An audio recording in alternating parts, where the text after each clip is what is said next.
The Witcher. Part 2. Velerad, Castellan of Vichim, scratched his chin. He was neither superstitious nor faint-hearted, but he did not relish the thought of being alone with the white-haired man. At last he made up his mind. "Leave," he ordered the guards. "And you, sit down. No, not there. Further away, if you please." The stranger sat down. He no longer carried his sword or black coat. "I am Velerad Castellan of Vichim," said Velerad, toying with a heavy mace lying on the table. "And I'm listening. What do you have to say to me, you brigand, before you are thrown into the dungeon? 3 killed in an attempted spell casting? Not bad, not bad at all. Men are impaled for such things in Vichim. But I'm a just man, so I will listen to you before you are executed. Speak." The Rivian unbuttoned his jerkin and pulled out a wad of white goat leather. "You nail this crossways in taverns," he said quietly. "Is what's written here true?" "Ah!" Velerad grunted, looking at the runes etched into the leather. "So that's it, and I didn't guess at once. Yes, it's true. It's signed by Foltest, King of Temeria, Pontar and Mahakam, which makes it true. A proclamation is a proclamation, Witcher, but law is law, and I take care of law and order in Vichim. I will not allow people to be murdered. Do you understand?" The Rivian nodded to show he understood. Velerad snorted with anger. "You carry the Witcher's emblem?" The stranger reached into his jerkin once more and pulled out a round medallion on a silver chain. It pictured the head of a wolf bearing its fangs. "And do you have a name?" "Any name will do. It's simply to make conversation easier." "My name is Geralt." "Geralt, then. Of Rivia, I gather, from your accent." "Of Rivia." "Right. Do you know what, Geralt? This—" Velerad slapped the proclamation. "Let it go. It's a serious matter. Many have tried and failed already. This, my friend, is not the same as roughing up a couple of scoundrels." "I know. This is my job, Velerad, and that proclamation offers a 3,000 Oren reward." 3,000, Velerad scowled. "And the princess is a wife, or so rumour says, although gracious Foltest has not proclaimed that." "I'm not interested in the princess," Geralt said calmly. He was sitting motionless, his hands on his knees. "Just in the 3,000. "What times," sighed the Castellan. "What foul times. 20 years ago, who would have thought, even in a drunken stupor, that such a profession as a witcher would exist? Itinerant killers of basilisks, travelling slayers of dragons and vodniks. Tell me, Geralt, are you allowed beer in your guild?" "Certainly." Velerad clapped his hands. "Beer!" he called. "And sit closer, Geralt. What do I care?"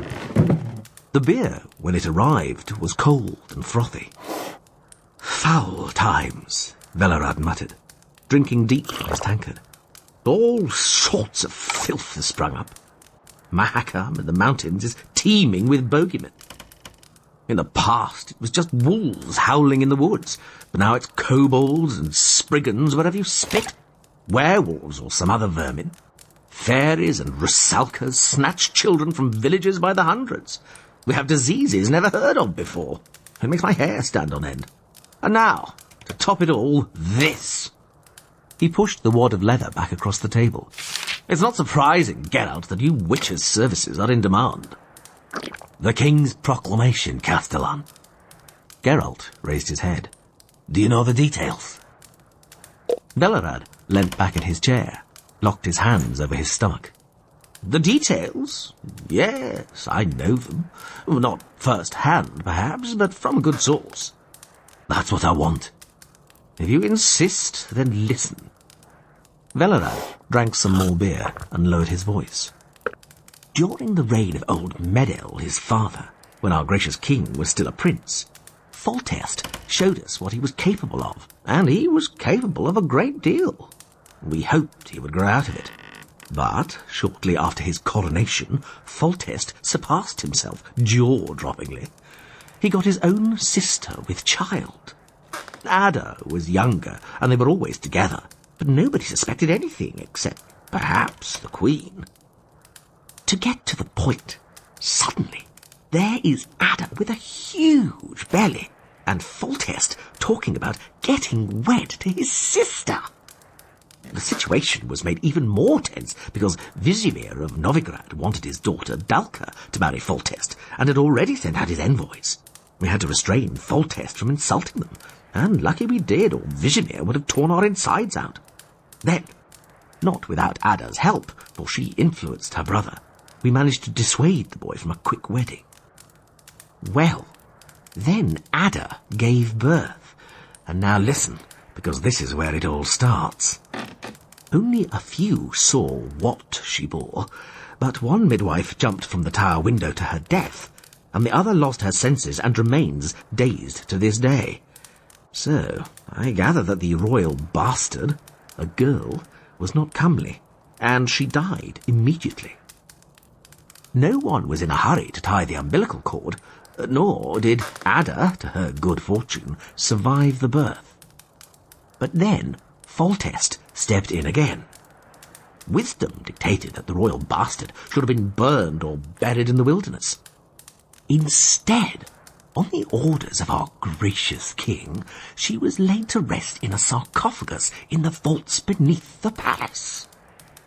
It's too late for your wisdom now. Geralt raised his head. One of the 9 ones should have been sent for. You mean those charlatans with stars on their hats? Of course. About 10 of them came running later when it became known what lay in the sarcophagus, and what scrambled out of it at night. Although it didn't start manifesting straight away. Oh, no. For 7 years after the funeral there was peace. Then, one night, it was a full moon, there were screams in the palace, shouting and commotion. I don't have to tell you, this is your trade, and you've read the proclamation. The infant had grown in the coffin. And how? Grown to have incredible teeth. In a word, she became a Striga. Pity you didn't see the corpses as I did. Had you, you'd have taken a great detour to avoid Vichim. Geralt was silent. Then, as I was saying, Velerad continued, Foltest summoned a whole crowd of sorcerers. They all jabbered at the same time and almost came to blows with those staffs they carry. To beat off the dogs, no doubt, once they've been set loose on them, and I think they regularly are. I'm sorry, Geralt, if you have a different opinion of wizards. No doubt you do in your profession. But to me, they are swindlers and fools. You witches inspire greater confidence in men. At least you were more straightforward. Geralt smiled, but didn't comment. But to the point. The Castellan peered into his tankard and poured more beer for himself and for the review. Some of the sorcerer's advice didn't seem so stupid. One suggested burning the Striga together with the palace and the sarcophagus. Another advised chopping her head off. The rest were keen on driving aspen stakes into her body during the day when the she-devil was asleep in her coffin, worn out by her night's delights. Unfortunately, one, a jester with a pointed hat and a bald pate, a hunchbacked hermit, argued it was magic. The spell could be undone, and the Striga would turn into Foltest's little daughter, as pretty as a picture. Someone simply had to stay in the crypt throughout the night, and that would be that. After which, can you imagine such a fool? He went to the palace for the night. Little of him was left in the morning, only, I believe, his hat and stick.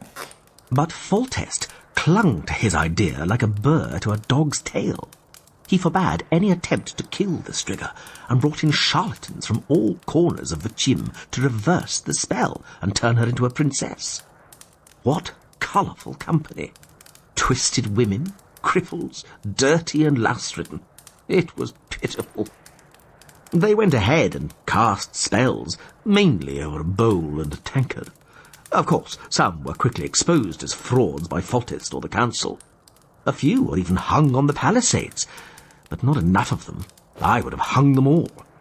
I don't suppose I have to say that the Striga, in the meantime, was getting her teeth into all sorts of people every now and again, and paying no attention to the fraudsters and their spells. Or that Foltest was no longer living in the palace. No one lived there anymore. Velerad paused, drank some beer, and the Witcher waited in silence. And so it's been for 7 years, Geralt, because she was born around 14 years ago. We've had a few other worries, like war with Vizimir of Novigrad, fought for real, understandable reasons over the border posts, not for some princess or marriage alliance. Foltest sporadically hints at marriage and looks over portraits from neighbouring courts, which he then throws down the privy. And every now and then this mania seizes hold of him again, and he sends horsemen out to look for new sorcerers. His promised reward, the 3,000, has attracted any number of cranks, stray knights, even a shepherd known throughout the whole region as a cretin. May he rest in peace. But the Striga is still doing well. Every now and again she gets her teeth into someone. You get used to it. And at least those heroes trying to reverse the spell have a use. The beast stuffs herself on the spot and doesn't roam beyond her palace. Foltest has a new palace, of course. Quite a fine one. In 7 years. Geralt raised his head. In 7 years, no one has settled the matter. Well, no. Velerad's gaze penetrated the Witcher. Because the matter can't be settled. We have to come to terms with it. Especially Foltest, our gracious and beloved ruler, who will keep nailing these proclamations up at crossroads. Although there are fewer volunteers now. There was one recently, but he insisted on the 3,000 in advance, so we put him in a sack and threw him in the lake. There is still no shortage of fraudsters, then? No, far from it, the Castellan agreed, without taking his eyes off the Witcher. That's why you mustn't demand gold in advance when you go to the palace. If you go. I'll go. It's up to you, but remember my advice. As we're talking of the reward, there has been word recently about the second part of it. I mentioned it to you, the princess for a wife. I don't know who made it up, but if the Striga looks the way they say, then it's an exceptionally grim joke. Nevertheless, there's been no lack of fools racing to the palace for the chance of joining the royal family. 2 apprentice shoemakers, to be precise. Why are shoemakers so foolish, Geralt? I don't know. And witchers, Castellan? Have they tried? There were a few, but when they heard the spell was to be lifted and the Striga wasn't to be killed, they mostly shrugged and left. That's one of the reasons why my esteem for witchers has grown, Geralt. And one came along, younger than you. I forget his name, if he gave it at all. He tried. And? The fanged princess spread his entrails over a considerable distance. Geralt nodded. That was all of them. There was one other. Velerad remained silent for a while, and the Witcher didn't urge him on. Yes, the Castellan said finally. There was one more. At first, when Foltest threatened him with a noose if he killed or harmed the Striga, he laughed and started packing his belongings. But then... Velerad leaned across the table, lowered his voice to almost a whisper. Then he undertook the task. You see, Geralt, there are some wise men in Vizim, in high positions, who've had enough of this whole affair. Rumour has it, these men persuaded the Witcher, in secret, not to fuss around with spells, but to batter the Striga to death and tell the king the spell had failed, that his dear daughter had been killed in self-defence, an accident at work. The king, of course, would be furious and refuse to pay an Orin in reward, but that would be an end to it. The witty Witcher replied, we could chase Strigas ourselves for nothing. Well, what could we do? We collected money, bargained, but nothing came of it. Geralt raised his eyebrows. Nothing, repeated Velerad.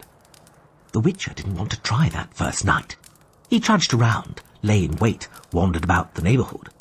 Finally, they say, he saw the Striga in action, as she does not clamber from her crypt just to stretch her legs. He saw her and scarpered that night, without a word. Geralt's expression changed a little in what was probably supposed to be a smile. "Those wise men," he said. "They still have the money, no doubt. Witches don't take payment in advance." "No doubt they still do," said Velerad. "Does the rumour say how much they offer?" Velerad bared his teeth in a smile. "Some say 800. Geralt shook his head. "Others," murmured the Castellan, "talk of 1,000. "Not much when you bear in mind that rumour likes to exaggerate, and the king is offering 3,000. "Don't forget about the betrothal," Velerad mocked. "What are you talking about? It's obvious you won't get the 3,000. "How's it obvious?" Velerad thumped the table. "Get out! Do not spoil my impression of witches. This has been going on for more than 7 years. The Striga is finishing off up to 50 people a year. Fewer now people are avoiding the palace. Oh, no, my friend. I believe in magic. I've seen a great deal, and I believe, to a certain extent, in the abilities of wizards and witches. But all this nonsense about lifting the spell was made up by a hunchbacked, snotty old man who'd lost his mind on his hermit's diet. It's nonsense which no one but Foltest believes. Ada gave birth to a Striga because she slept with her brother. That is the truth, and no spell will help. Now the Striga devours people, as Strigas do. She has to be killed, and that is that. Listen, 2 years ago, peasants from some god-forsaken hole near Mahakam were plagued by a dragon devouring their sheep.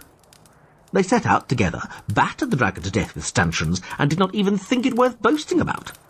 But we in Vichim are waiting for a miracle and bolting our doors every full moon, or tying our criminals to a stake in front of the palace, praying the beast stuffs herself and returns to her sarcophagus.